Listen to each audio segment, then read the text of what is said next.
Halo semuanya, apa kabar? Semoga sehat-sehat selalu ya.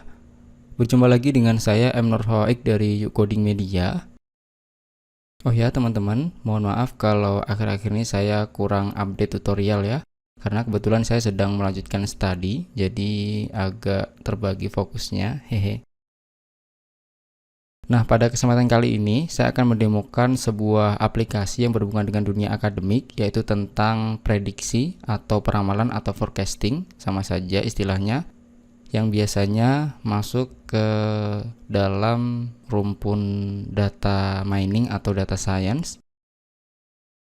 Nah, untuk aplikasi serupa di channel YouTube Yuk Coding, kita juga sudah pernah ya mendemokan sebuah aplikasi prediksi tentang hasil panen padi dengan menggunakan metode Brown's Double Exponential Smoothing di sini. Kemudian sebelum-sebelumnya juga kita sudah pernah belajar membuat aplikasi peramalan PMB sederhana ya dengan PHP natif. Di sini ada step by step-nya dan di sini menggunakan metode Simple Linear Regression atau regresi linear sederhana. Di sini juga ada source code-nya, bisa teman-teman pelajari gratis.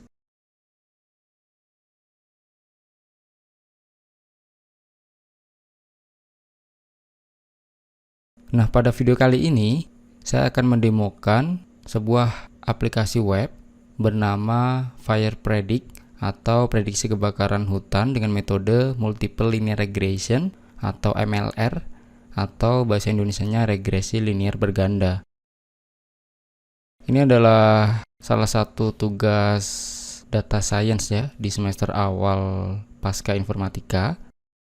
Di sini semuanya saya share mulai dari source code, database, kemudian datasetnya dan juga simulasi perhitungan di Excel-nya.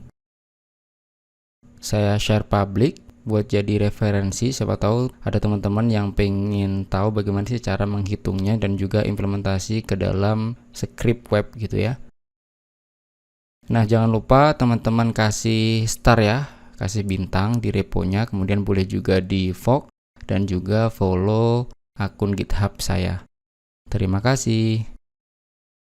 Untuk linknya di sini, nanti juga akan saya share di deskripsi video. Nah, bagaimana sih cara pakainya di komputer kita?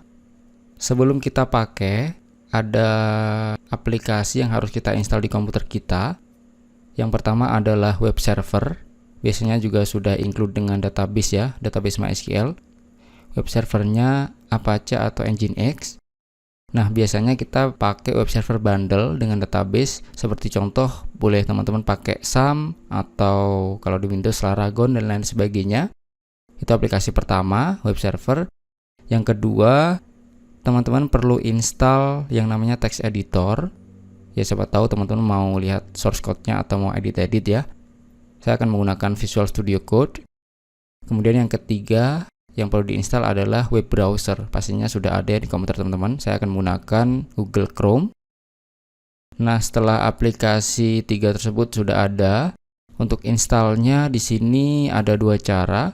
Teman-teman bisa lakukan git clone langsung. Di sini linknya kalau sudah install git di komputernya. Atau bisa juga kita download zip. Terserah ya. Saya coba pakai cara manual download zip. Nah, di sini tunggu sampai prosesnya selesai ya. Pastikan teman-teman internetnya lancar.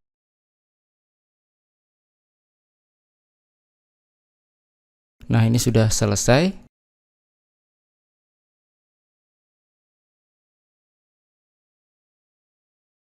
Nah, ini ya teman-teman, hasil download zip-nya.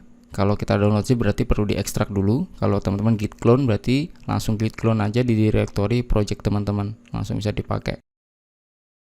Nah, di sini saya ekstrak.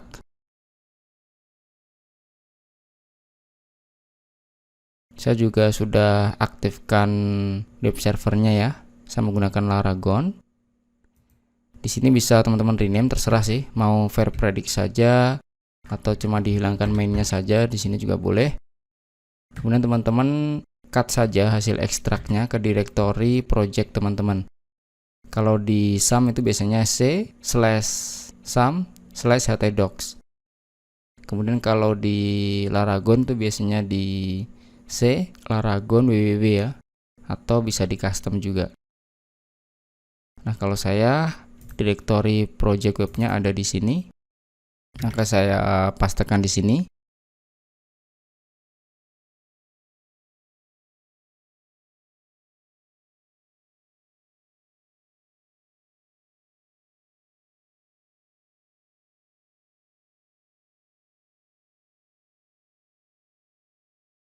Nah, setelah dipindahkan ke direktori project dari web servernya, sekarang kita bisa buka di text editor ya.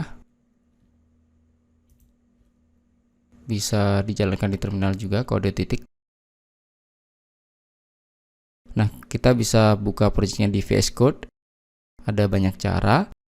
Contohnya bisa langsung teman-teman drag ke sini, atau kita buka file, kemudian upload folder bisa, atau juga bisa add folder to workspace. Misal saya add folder ya, nama projectnya ini, kemudian saya add. Kemudian teman-teman bisa buka coba localhost di sini. Nah, kalau web server teman-teman sudah aktif, di sini bisa diakses ya localhost. Kalau sum tampilannya berarti sum. Di sini saya menggunakan PHP versi 8.1.5 ya. Jadi walaupun di sini menggunakan kode igniter 3, tetapi sudah support dengan PHP terbaru versi 8.1.x. Kemudian kita perlu import database ya. Buka aja localhost phpMyAdmin. Nah, kemudian kita klik database. Kemudian kita bikin database baru. Namanya bisa samakan aja dengan yang di sini, yang .sql-nya. Di sini namanya FirePredict. Langsung digabung. Kemudian kita bisa create. Kemudian kita klik database-nya. Kemudian kita import. Kemudian kita pilih file SQL-nya. Nah, di sini ya, di directory project-nya yang SQL. Kemudian ke bawah kita lakukan proses import. Nah, ini sudah berhasil terimport, teman-teman.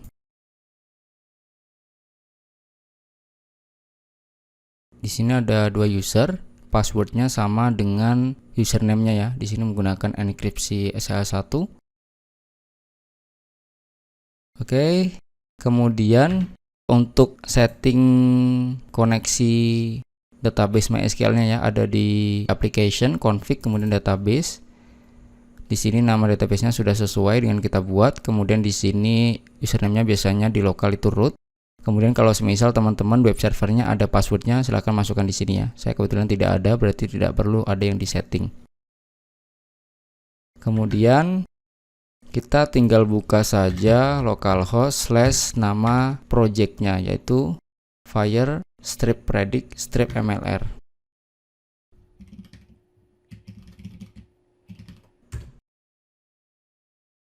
Nah, ini sudah bisa ya teman-teman diakses projectnya. Ini versi PHP 7.4 juga bisa. Nah, sebelum saya jelaskan tentang websitenya ya teman-teman, saya mau jelaskan dulu tentang simulasi Excel-nya. Teman-teman bisa buka di dalam folder projectnya, kemudian klik yang bagian simulasi Excel. Saya akan jelaskan sedikit. Jadi, dataset mentahnya itu berbentuk CSV dari web Global Forest ya. Itu nanti juga linknya akan saya kasih tahu. Nah, dataset yang siap diproses itu bentuknya seperti ini. CSV, kemudian saya rubah jadi Excel, itu kolomnya seperti ini. Yang kita pakai adalah tahun dan juga burn area dalam besaran hektar ya. Nah, untuk dataset aslinya CSV itu seperti ini. Nah, dia ke samping ya kalau CSV. Kemudian formatnya saya rubah jadi tabel di Excel. Kemudian saya recap teman-teman untuk menjadi per tahun. Dari data set awal ini kan di sini ada tahunnya ya, bisa kita sum berdasarkan tahun.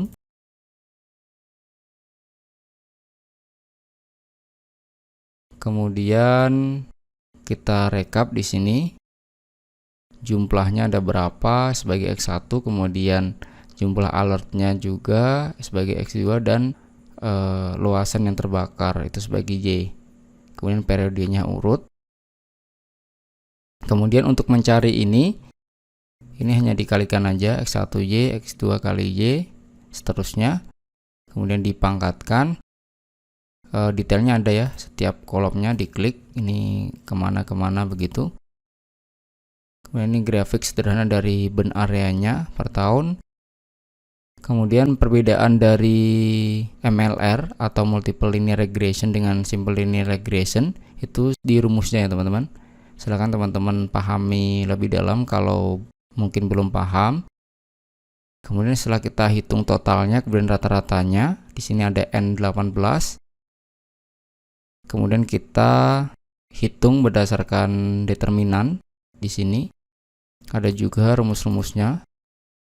Ini berdasarkan referensi yang saya baca ya. Kalau semisal ada kekeliruan, teman-teman bisa koreksi dan kasih tahu ke saya perhitungan yang benar seperti apa. Jadi inilah fungsinya saya share. Siapa tahu teman-teman menemukan kesalahan hitung atau kesalahan rumus, jadi teman-teman bisa memperbaiki dan juga share ke saya. Nanti akan saya update di sini. Kemudian di sini dapat rumus Y ini. Di sini multiplenya saya cuma 2 ya variabelnya yang diambil. Kemudian ketemu persamaan ini. Nah, ini digunakan untuk memprediksi. Ini itu sebenarnya datanya terlalu fluktuatif ya. Sebenarnya kalau linear regression itu cocoknya untuk data yang stabil teman-teman. Cuman karena temanya adalah kebakaran hutan dan datanya agak susah didapatkan, jadi mau nggak mau ada yang hasilnya itu terlalu fluktuatif.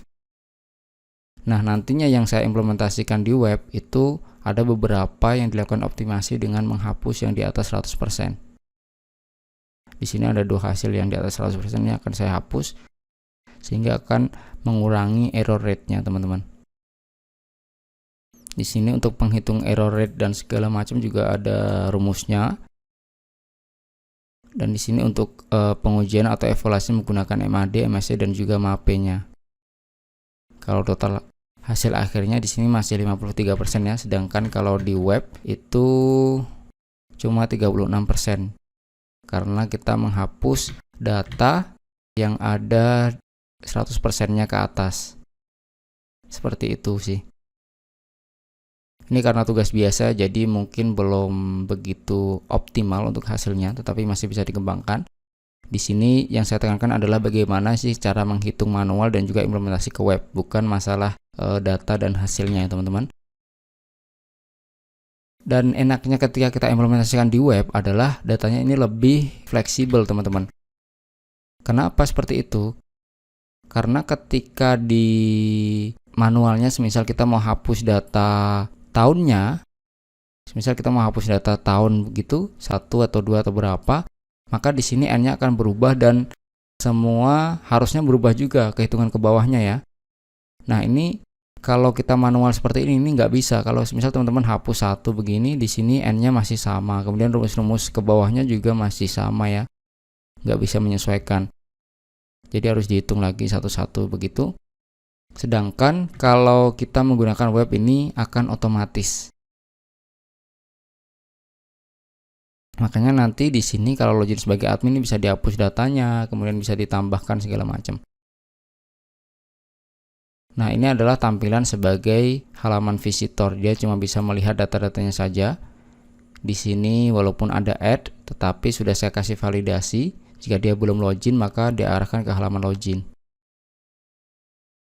Intinya dia kalau visitor cuma bisa melihat data-datanya saja dan melakukan prediksi sederhana ya. Semisal di sini 2020 itu dia X1-nya 13, X2-nya 401, 13 dan juga 401. maka diproses segini. Kenapa beda dengan hasil ini? Karena di sini berbeda, ininya sudah saya hapus, jadi menyesuaikan rumusnya. Nanti akan saya jelaskan ketika di halaman admin kita pakai dataset asli yang belum dihapus, maka hasilnya akan sama, teman-teman. Coba kita login ya sebagai admin. Di sini untuk role usernya cuma ada satu, yaitu admin, tetapi dia bisa login multi user ya. Di sini coba saya mau login user kedua, username dan passwordnya saya samakan. Nah, di sini namanya ini ya. Kemudian coba kita logout dan kita login sebagai user pertama. Nah, seperti ini. Oh ya, tadi saya belum demokan untuk jika dia ada kesalahan login. Misal username passwordnya salah, maka dia akan muncul alert seperti ini.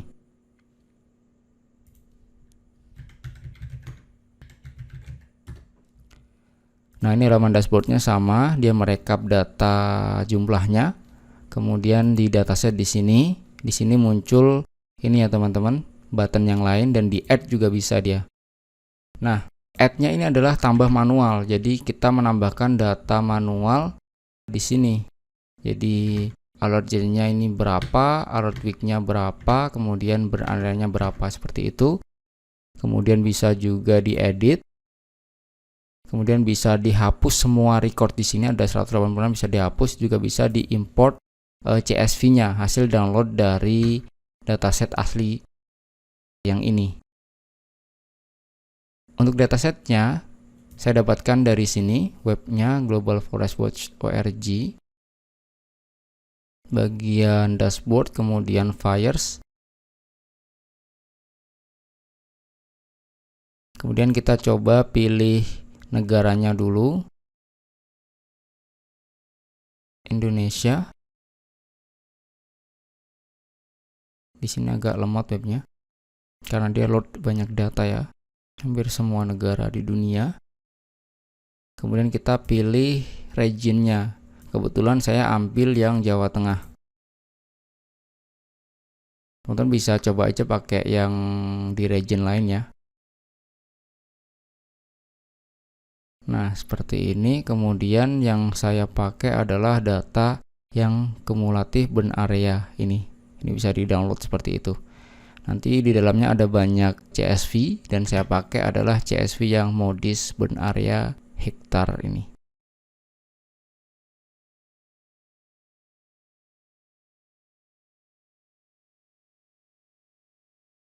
Oke, saya lanjutkan. Di sini total tahun ini yang rekapan tadi per tahunnya. Di sini juga bisa dihapus satu-satu, lebih fleksibel. Perhitungan ini juga mirip di Excel, intinya mirip di Excel tapi kita pindah ke web. Jadi dia nggak ada perhitungan manual salah di input satu-satu gitu, nggak ada. Semuanya kita sesuaikan dengan di web. Kemudian diprediksi juga sama. Pengujian juga iya, sesuai dengan di Excel-nya. Kemudian di sini teman-teman, ini datasetnya bisa kita hapus satu-satu. Ada konfirmasi ya. Bisa juga kita hapus semuanya nih, di reset ulang. Kita hapus semuanya ya. Maka datanya kosong.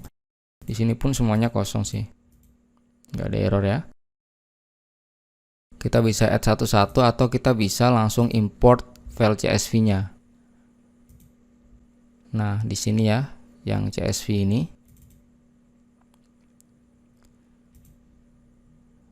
Nah, di sini ada error vendor autoload. Karena untuk fitur import Excel ini saya pakai library pihak ketiga. Jadi kita perlu install lewat Composer ya. Di sini buka di terminal untuk projectnya, mengarah ke projectnya ya. Kemudian pastikan teman-teman sudah install Composer di komputernya. Jalankan aja Composer di -v. Nah, kalau sudah seperti ini artinya sudah terinstall teman-teman Composernya. Kemudian untuk install library-nya tinggal jalankan Composer install. Ini pastikan koneksi teman-teman lancar ya.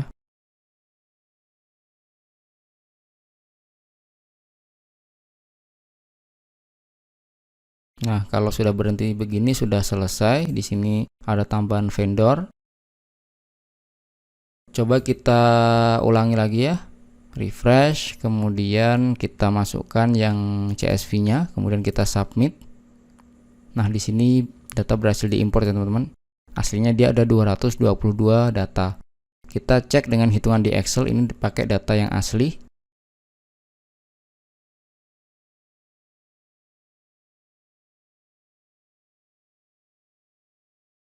Nah, di sini karena data 2020 ini cuma sedikit ya teman-teman, maka saya hapus untuk yang di manualnya di sini. Karena dia belum lengkap. Maka kita bisa hapus di sini satu yang 2020 ya. Saya hapus. Nah, kita cek di sini ketika datanya asli cuma minus yang 2020 sesuai dengan yang manual. Sama ya. Semuanya sama teman-teman. Paling berbedanya hanya di atas 4 angka di belakang koma, karena itu biasanya pembulatannya beda-beda antara Excel dan web dan sebagainya. Tapi yang penting data bilangan depannya dan 2 angka di belakang koma itu biasanya sama sih. Nah, seperti ini ya teman-teman. Sama semua, kemudian bahkan perhitungan di sini juga ketemu sama nih teman-teman. Kemudian kita coba prediksi di sini 2020 itu 13 dan 401. Kita masukkan 13 dan 401. Kita proses 4117,9011. Nah, sama ya teman-teman. Coba kita 2021 15 kemudian 450. Kita proses. Nah, di sini juga sama dengan yang di Excel manual, teman-teman. Paling cuma beda ini tadi ya, pokoknya yang di paling akhir karena ini urusan pembulatan saja. Yang penting depannya ini sudah pasti sama. Nah, kalau diuji kan di sini ada 2 data yang di atas 100% ya. Sebenarnya kurang tepat gitu. Nah, untuk optimasinya saya hapus saja. Di sini tahunnya itu dia 2003 sama 2014. Di sini memang 2016-nya nggak ada ya bawaannya dari data setnya. Di total tahun di sini 2003. Saya hapus sama 2000 berapa tadi? 2018. Nah, ketika 2 totalnya dihapus di sini harusnya 2014 ya teman-teman yang dihapus. Coba 2014. Nah, di sini mapenya menjadi 36%.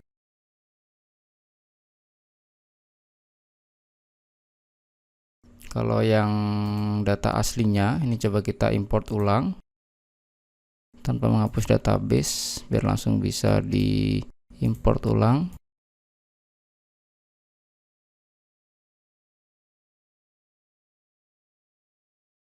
Database-nya sudah kita optimasi.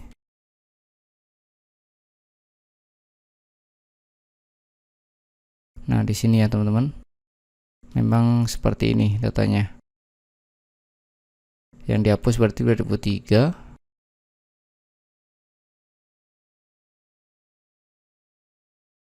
Oh, benar teman-teman. 2 data yang di atas 100% sudah dihapus dan juga 1 data yang agak tinggi yaitu di 2018 sudah dihapus sehingga mapenya menjadi segini. Seperti itu sih teman-teman untuk implementasi di webnya.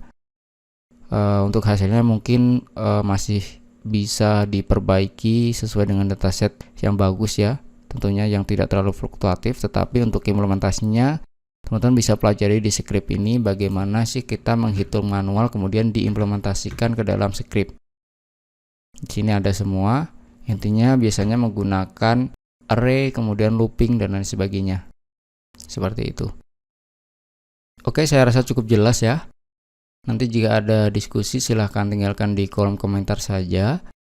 Dan jangan lupa ya teman-teman untuk kasih star, kemudian follow GitHub saya, dan juga subscribe channel YouTube Coding Media dan juga share.